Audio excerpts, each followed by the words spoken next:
నమస్తే, this is Sourya. TVK party అధినేత విజయ్ ముఖ్యమంత్రిగా ప్రమాణం స్వీకారం చేయకముందే రకరకాల ట్విస్టులు చోటు చేసుకుంటూ ఉన్నాయి. అసలు క్యాడర్ కూడా ఏర్పడిన నేపథ్యంలో ఇప్పుడు చూసుకుంటే 107 మంది ఎమ్మెల్యేలు రాజీనామా చేస్తున్నారనే వార్త అయితే వినిపిస్తోంది. సో అసలు పార్టీ పరిస్థితి ఏంటి, అది ఎవరి నిర్ణయము, సో ఇవన్నీ కూడా ఒకసారి మాట్లాడదాం. మనతో పాటు సీనియర్ జర్నలిస్ట్ దాము బాలాజీ గారు. సార్ నమస్తే. సార్ నమస్తే సార్, రోజుకో ట్విస్ట్ కనిపిస్తుంది. అసలు వచ్చిందే కౌంట్ అంతే కదా, 107 మంది రాజీనామా అంటే మనం ఎట్లా తీసుకోవచ్చు? అంటే విజయ్ ఆయన అయితే ఇప్పుడు అఫిషియల్ గా ప్రకటించలేదు, కానీ వాళ్ళ పార్టీలో చాలా మంది ఆల్రెడీ మీడియాతో మాట్లాడారు. వాళ్ళు విజయ్ డెసిషన్ అయితే తీసుకున్నాడు 107 మందితో రాజీనామా ఇచ్చి వెళ్ళిపోదామని. ఎందుకంటే 2 సార్లు గవర్నర్ దగ్గరికి వెళ్ళాడు, గవర్నర్ 2 సార్లు కూడా రిజెక్ట్ చేశాడు. ఇది చాలా రేరెస్ట్ ఆఫ్ రేర్. ఎందుకంటే దాదాపు 5-6 సార్లు ఇంతకు ముందు అనేక రాష్ట్రాల్లో, నేను నిన్న డీటెయిల్ చెప్పాను, అది గోవాలో, కర్ణాటకలో, ఇలాంటి చోట్లంతా కూడా సింగిల్ లార్జెస్ట్ పార్టీ ఏది ఉంటే అది పిలుస్తారు గవర్నర్. పిలిచి ఏం చేస్తారంటే, నువ్వు గవర్నమెంట్ ఫామ్ చేసి అసెంబ్లీలో ప్రూవ్ చేసుకోమని చెప్తారు. అసెంబ్లీలో ఓట్ ఆఫ్ కాన్ఫిడెన్స్ అనేది జరుగుతుంది.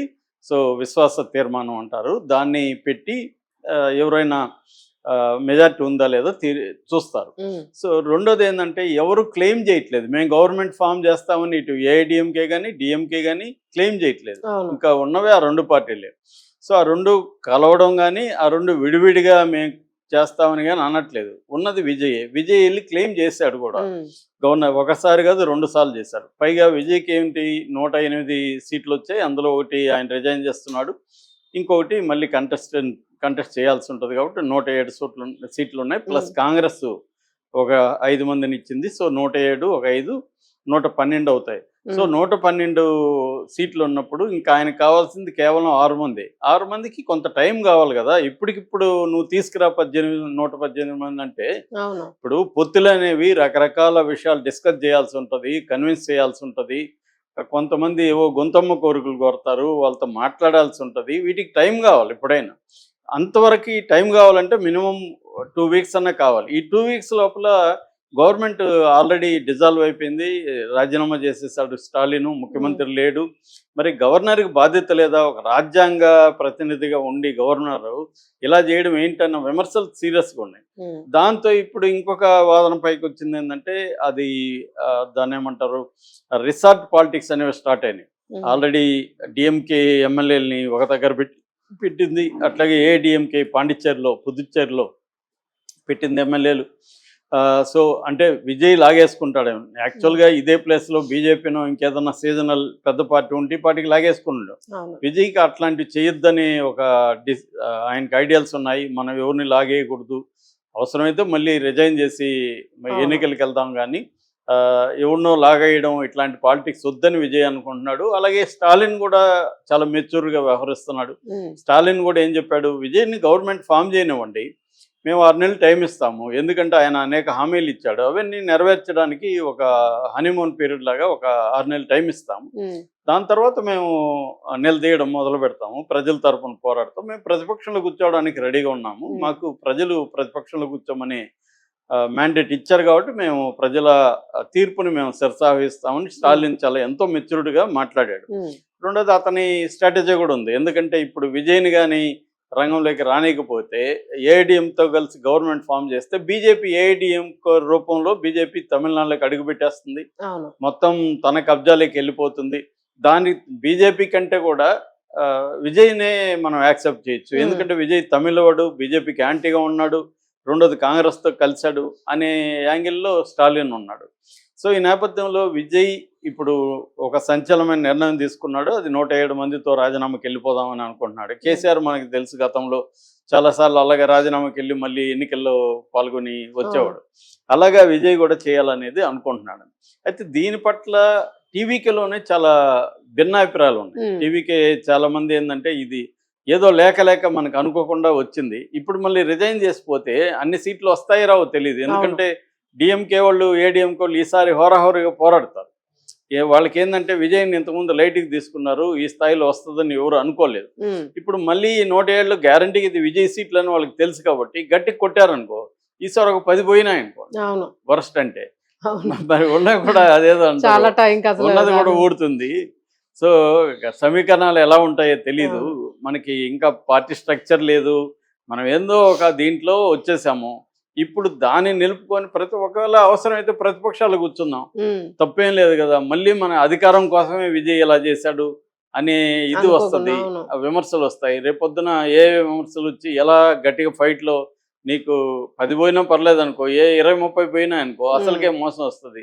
ఇప్పుడైతే ప్రతిపక్షం కూర్చుంటే డిఎంకే ఎన్ని రోజులు ఉంటుందో తెలియదు. సో అప్పుడు సింపతి ఉంటుంది. మెజారిటీ వచ్చినా కూడా ఈయన ఇవ్వకుండా ఒక కుట్ర బన్ని గవర్నమెంట్ ఫామ్ చేశారనేది ప్రజల్లో ఉంటుంది. కాబట్టి మనకు మంచిదే కదా, మనం మళ్ళీ రిజైన్ చేయడం అయితే కరెక్ట్ కాదు అన్న అభిప్రాయాలు అక్కడ కూడా ఉన్నాయి. అంటే ఎమోషనల్ డిసిషన్ తీసుకోకూడదు. రాజకీయాలు ఎప్పుడు కూడా స్ట్రాటజిక్ డిసిషన్లే తీసుకోవాలి. అంటే దాని ఏమంటారు, రేషనల్ డిసిషన్స్ తీసుకోవాలి తప్ప ఎమోషనల్గా రియాక్ట్ అయ్యే డిసిషన్లు రాజకీయాల్లోనే కాదు, లైఫ్లో కూడా ఎక్కడా తీసుకోకూడదు. కానీ రాజకీయాలు ఇంకా డేంజర్. మన లైఫ్లో అంటే వ్యక్తిగతం మనం అక్కడే అఫెక్ట్ అవుతాం, కానీ రాజకీయాలు అట్లా కాదు. స్టేట్ భవిష్యత్తు ఉంటుంది, మొత్తం ఆయన నమ్ముకొని వచ్చిన వాళ్ళు ఉంటుంది. అందరి ఆయన ఒక్క తీసుకునే నిర్ణయాల వల్ల మొత్తం దెబ్బతింటుంది. కాబట్టి విజయ్ మరి పరిపక్వతతో ఎక్స్పీరియన్స్ లేక ఎమోషనల్గా ఇది సినిమా కాదు, ఏదో నిర్ణయం తీసుకొని ప్రకటించడానికి, ఇది రాజకీయాలప్పుడు అనేక విషయాలు ఆలోచించారు. ముఖ్యంగా లాంగ్ టర్మ్ దృష్టిలో పెట్టుకోవాలి ఎప్పుడైనా కూడా అనేది చెప్తున్నారు విజయ్కి. సో విజయ్ కూడా ఇప్పుడు అతనికి కూడా కొత్త కాబట్టి మిగతా వాళ్ళ అభిప్రాయాలు కూడా అతను తీసుకుంటున్నాడు. ఆ పార్టీలో సీనియర్స్ కూడా ఉన్నారు.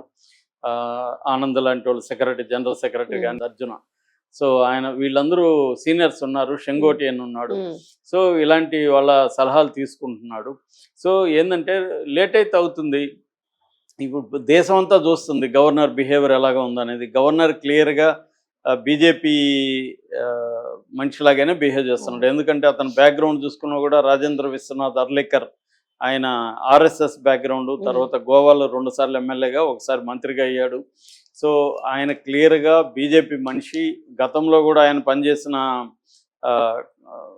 మన దాని ఏమంటారు హిమాచల్ ప్రదేశ్, తర్వాత ఇప్పుడు కూడా కేరళకి ఆయన గవర్నర్గా ఉన్నాడు, ఇక్కడ యాక్టింగ్ గవర్నర్. అంటే ఈ మధ్యకాలంలో బీజేపీ గవర్నర్లు అందరూ కూడా బీజేపీ ఏతర ప్రభుత్వాలు ఉన్నప్పుడు చాలా దారుణంగా బిహేవ్ చేస్తున్నారు. మొన్నటి వరకు రవి ఇక్కడ ఉన్నాడు, ఇప్పుడు పశ్చిమ బెంగాల్లో ఉన్నాడు. సో అంటే తమకి కొరకరాని కోయిలుగా ఉన్న వాళ్ళని ఇక్కడ గతంలో కూడా తమిళిషాయి ఎలా బిహేవ్ చేస్తున్నా మనం చూసాము. అక్కడేమో ఆమెకి దిక్కులేదు, 7వ కూడా ఆమె ఓడిపోయింది. ఇక్కడికి వచ్చేమో మొత్తం పెత్తనం చేసి బిల్లులన్నీ ఆపేసి కేసీఆర్ ప్రభుత్వాన్ని ముప్పు తిప్పలు పెట్టింది. సో అసలు గవర్నర్ వ్యవస్థే పనికిమాలిన వ్యవస్థ అనేది అందరి అభిప్రాయము. అలాంటిది గవర్నర్ను పెట్టుకొని ఒక ప్రజాస్వామ్య తీర్పుని ఇలా రిజెక్ట్, అంటే మెజారిటీ అయితే ఇచ్చారు కదా విజయ్కి ఉన్న వాళ్ళలో. సో విజయ్కి మామూలుగా అయితే సింగిల్ లార్జెస్ట్ పార్టీ కాబట్టి ఇవ్వాలి. ఇది కామన్ చిన్నపిల్లోడిని, రాజ్యాంగం చదువుకున్న చిన్నపిల్లోడిని అడిగినా చెప్తున్నారు ఇదేంటిదని. కానీ కావాలనే గవర్నర్లు, బీజేపీ ప్రభుత్వం, ఒకడు వచ్చాడు బీజేపీ, వాళ్ళకి అసలు ఏమాత్రం పట్టలేదు. ఆ తమిళనాడు మీదనే కసి ఉంది బీజేపీకి, సెంట్రల్కి. ఎందుకంటే వీళ్ళు మనం ఎంతో చేస్తుంటే మసిబూసుకొని మరీ వచ్చాడు మోడీ. నేను నల్లగా ఉన్నట్టుగా ఇన్ని వేషాలు వేసి ఇన్ని చేస్తే వీళ్ళు కనీసం ఒక సీట్ ఇచ్చారు మనకి అనే ఒక కోపం ఉంది. సో విజయ్ని రకరకాలుగా ట్రై చేశారు. ఎలక్షన్ ముందే ట్రై చేశారు విజయ్ని తమతో టైఅప్ అవుదామని. ఏఐడిఎంకే విజయ్ టీవీకే కలిసి చేద్దాం అనేది వాళ్ళ ప్లాను. అది జరుగుంటే ఇప్పుడు బీజేపీ ఎన్డీఏ ప్రభుత్వం అక్కడ వచ్చిండేది. సో అనవసరంగా విజయ్ మనతో కలవలేదు, సిబిఐ కేసులు పెట్టారు, వేధించారు, సినిమాని సెంట్రల్ బోర్డ్ ఆఫ్ సర్టిఫికేషన్ ఆపేసింది, సెన్సార్ బోర్డు. అయినా కూడా విజయ్ గట్టిగా నిలబడ్డాడు. తను గవర్నమెంట్ ఫామ్ చేయాలనేది ఉద్దేశం కాదు, కొన్ని విలువలకు కట్టుబడి మనం రాజకీయాల్లోకి వెళ్ళాలి, రాజకీయాలు నడపాలి అనేది విజయ్ ప్లాన్ చేసుకున్నాడు. తన స్ట్రాటజీ వర్కౌట్ అయింది. యూత్ అంతా విజయ్ వైపు నిలబడ్డారు, వచ్చాడు. అయితే ఇప్పుడు మాత్రం విజయ్ రాజీనామా చేస్తే మాత్రం విజయ్కే అది ఖచ్చితంగా దెబ్బ అవుతుంది. అతను ఓపిక పట్టాలి. ఒకవేళ వేరే వాళ్ళు గవర్నమెంట్ ఫామ్ చేస్తే ఆయన ఆహ్వానించాలి, మేము సపోర్ట్ చేస్తామనాలి. స్టాలిన్ మాట్లాడినట్టే మాట్లాడాలి ఆయన కూడా. మేము కూడా 6 నెలలు టైం ఇస్తాము, తర్వాత చూస్తాము, మేము ప్రతిపక్షంలో కూర్చుంటాం అని చెప్పాలి. అది వదిలేసి ఇప్పుడు పోయి మళ్ళీ ఎన్నికల్లో రాజీనామా అదే అంటే మళ్ళీ అలకలాగా ఉంటుంది, మళ్ళీ గందరగోళం అవుతుంది. మరి ఏం జరుగుతుందో చూడాలి. Thank you.